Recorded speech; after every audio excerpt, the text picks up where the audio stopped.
भगवान श्री कृष्ण कहते हैं, आत्म मंथन करके स्वयं को पहचानो, क्योंकि जब स्वयं को पहचानोगे तभी क्षमता का आंकलन कर पाओगे।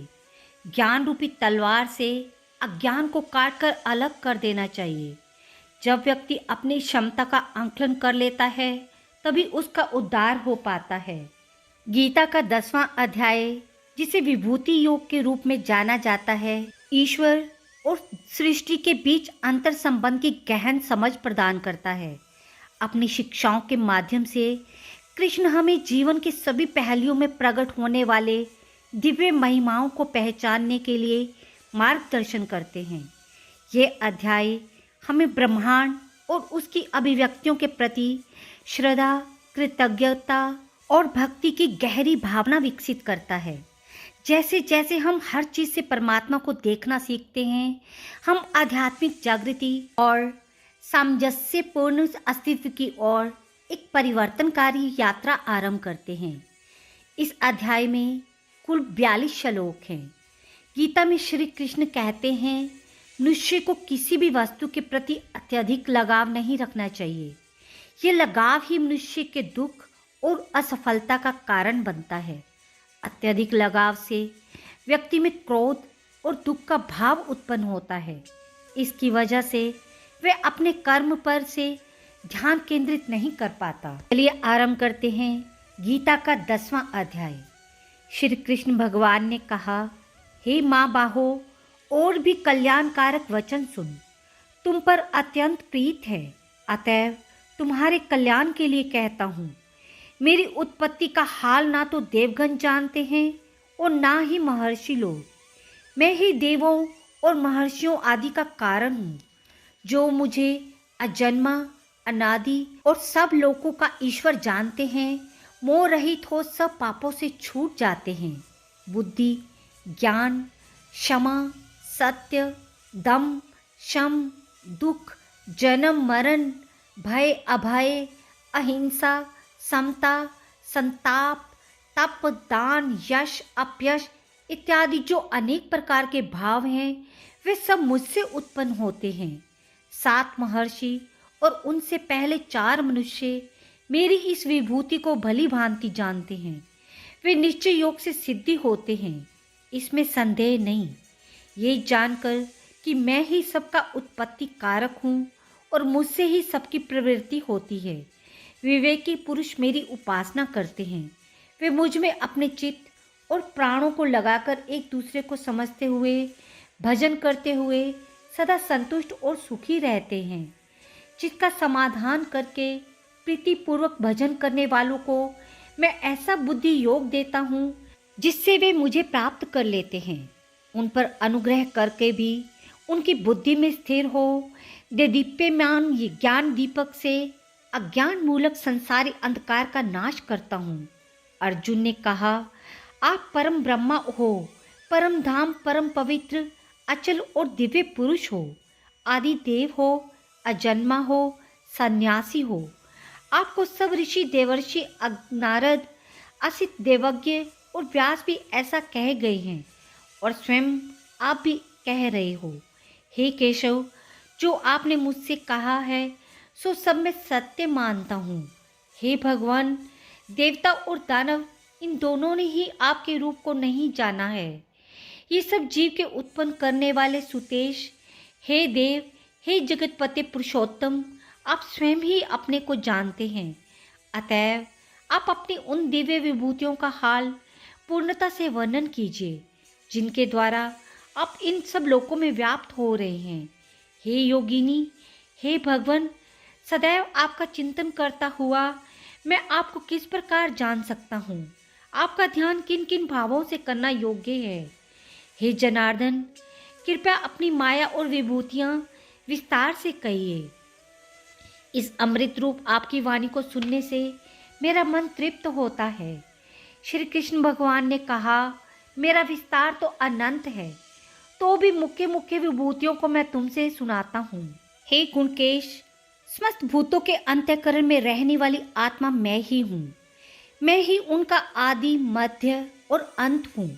मैं आदित्यों में विष्णु, प्रकाशकों में अनेक किरणों से भूषित सूर्य, भरुदगणों में मरीचि और नक्षत्रों में चंद्र हूँ। वेदों में सामवेद, देवों में इंद्र, इंद्रियों में मन और भूत भाव में चैतन्य हूँ। मैं रुद्रों में शिव यज्ञ, राक्षसों में कुबेर, 8 वसुओं में अग्नि और पर्वतों में सुमेर हूँ। हे पार्थ, पुरोहितों में बृहस्पति, सेनापतियों में स्कंद और जलाशयों में समुद्र मैं ही हूँ। महर्षियों में भृगु और वाणी में एक एक अक्षर ओंकार, यज्ञों में जप यज्ञ और स्थावरों में हिमालय हूँ।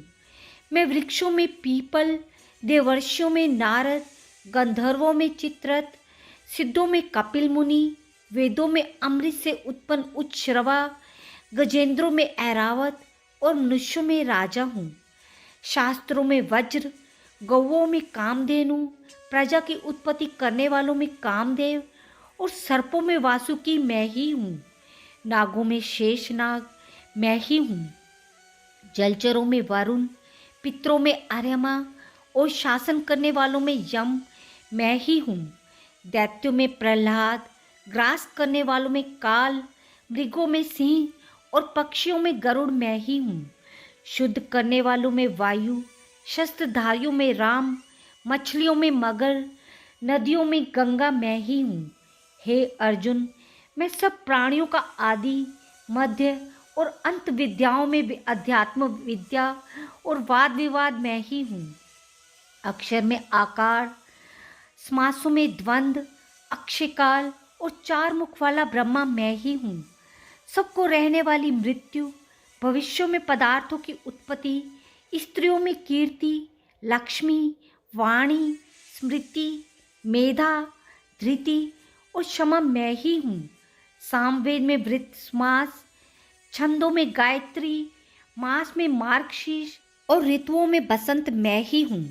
छलियों में जुआ और तेजस्वियों में तेज, जय उद्योग और सात्विकों में संत मैं ही हूँ।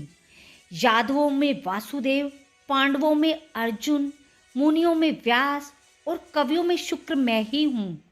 दमन करने वालों में दंड, जय चाहने वालों में नीति, गुह्य पदार्थों में मीन और ज्ञानियों में ज्ञान मैं ही हूँ। हे अर्जुन, भूत भाव का जो बीज है वे मैं ही हूँ। मेरे अतिरिक्त चराचर भूत कुछ भी नहीं है।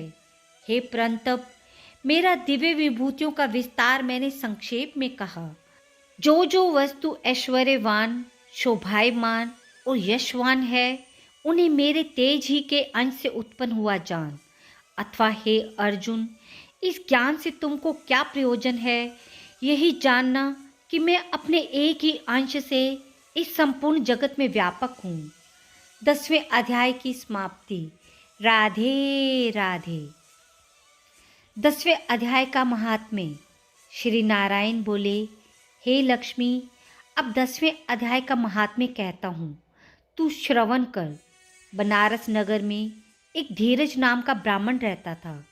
शिवजी के एक गण ने ब्राह्मण को देखा कि वह मरा पड़ा है। फिर जाकर कहा, हे स्वामी, ये चरित्र मैंने देखा है। उसने कौन पुण्य किया जिससे भली जगह मृत्यु पाई है? चारों बात उसकी भली आ बनी है। एक बनारस क्षेत्र, श्री काशी जी और गंगा जी स्नान, संतों का और विश्वेश्वर का दर्शन, अन्न का छोड़ना, एकादशी का दिन। ये बात कह सुनाओ, इसने कौन सा पुण्य किया था? ये ब्राह्मण विश्वेश्वर महादेव जी के दर्शन को जाता था। गर्मी की धूप लगी तो घबराया, उसका दिल घुटने लगा। अघाली खाकर मंदिर के निकट गिर पड़ा। इतने में एक भृंगी नामक गण आया। देखा तो ब्राह्मण मूर्छित पड़ा है। उसने जाकर शिवजी से कहा, महादेव जी, एक ब्राह्मण आपके दर्शन को आया था, वह मूर्छा में पड़ा है। महादेव जी ने कहा, हे भृंगी, इसके पिछले जन्म की खबर मैं कहता हूँ। एक समय कैलाश पर्वत पर गोरा, पार्वती और हम बैठे थे। एक हंस मेरे दर्शन को आया। वह हंस ब्रह्मा का वाहन था। ब्रह्मलोक में मानसरोवर को जाता था। उस सरोवर में सुंदर कमल फूल थे। एक कमल को लांघने लगा और उसकी परछाई पड़ी। वह हंस अचेतन काला हो गया, आकाश से गिरा, तब उसी समय उस मार्ग पर एक गण आया। हंस को गिरा देखकर गण ने कहा, हे स्वामिन, वह हंस आपके दर्शन को आया तो श्यामवरण होकर गिर पड़ा है। गण मेरी आज्ञा से हंस को ले आए। हमने पूछा, हे हंस, तू श्यामवरण क्यों हुआ?